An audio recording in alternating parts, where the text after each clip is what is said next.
உத்தரப்பிரதேச மாநிலத்தில் வயிற்று வலியால் அவதிப்பட்டு வந்த இளைஞர் யூடியூப் பார்த்து தனக்கு தானே ஆபரேஷன் செய்து கொண்ட சம்பவம் அதிர்ச்சியை ஏற்படுத்தி உள்ளது.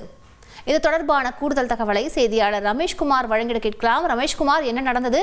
தற்பொழுது அந்த இளைஞர் எப்படி இருக்கிறார்? விவரங்களை பதிவு பண்ணுங்க ரமேஷ்குமார். வணக்கம். உத்தரப்பிரதேச மாநிலம் மதுரா பகுதியை சேர்ந்த 32 வயது இளைஞர் ராஜா பாபு குமார். இவருக்கு சில மாதங்களுக்கு முன்பு வயிற்றில் அப்பெண்டிக்ஸ் ஆபரேஷன் நடைபெற்றிருக்கிறது. இருப்பினும் அதே இடத்தில் நீண்ட காலமாக அவருக்கு தொடர்ந்து வலி ஏற்பட்டு வந்ததால் விரக்தி அடைந்த அந்த இளைஞர் யூடியூப் மற்றும் இணையதளத்தை பார்த்து ஆபரேஷன் செய்வது எப்படி என்கிற விவரங்களை தெரிந்து கொண்டு தமக்கு தாமே ஆபரேஷன் செய்து கொண்டிருப்பதும் அது விபரீதத்தில் முடிந்திருப்பதும் தெரிய வந்திருக்கிறது. நேற்று மாலை தன்னுடைய வீட்டினுடைய அறையினுடைய கதவை அடைத்துக் கொண்டு கடையிலிருந்து சர்ஜிக்கல் நைஃப் போன்ற அந்த பொருட்களை எல்லாம் வாங்கி வந்து தமக்கு தாமே தன்னுடைய வலதுபுற அடிவயிற்று பகுதியை சர்ஜிக்கல் கத்தியால் கீறி தன்னுடைய விரலை உள்ளே விட்டு அங்கு என்ன இருக்கிறது என்று பார்த்திருக்கிறார்.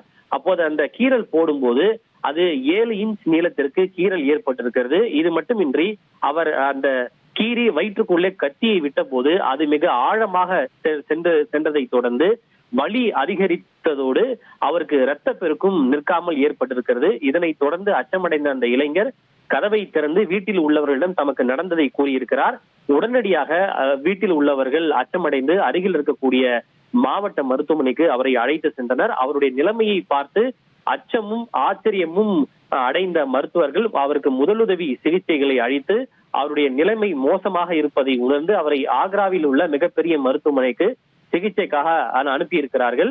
வயிற்றை கீறி ஆபரேஷன் செய்து கொண்ட இளைஞர் மீண்டும் தையல் போடுகின்ற போது 11 முதல் 12 முறை தமக்கு தாமே முறையற்ற வகையில் தையல் போட்டிருப்பதும் சாதாரண பிளாஸ்டிக் நூலை கொண்டு அந்த தையல் ஸ்டிச் என்று சொல்லப்படக்கூடிய தையல் போட்டிருப்பதும் தெரிய வந்திருக்கிறது.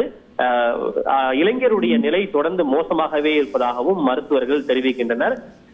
உத்தரப்பிரதேச மாநிலத்தில் இளைஞருடைய இந்த செயல் அப்பகுதி மக்களிடையே பெரும் சலசலப்பையும் பரபரப்பையும் ஏற்படுத்தி இருக்கிறது. விரிவான விவரங்களுக்கு நன்றி ரமேஷ்குமார்.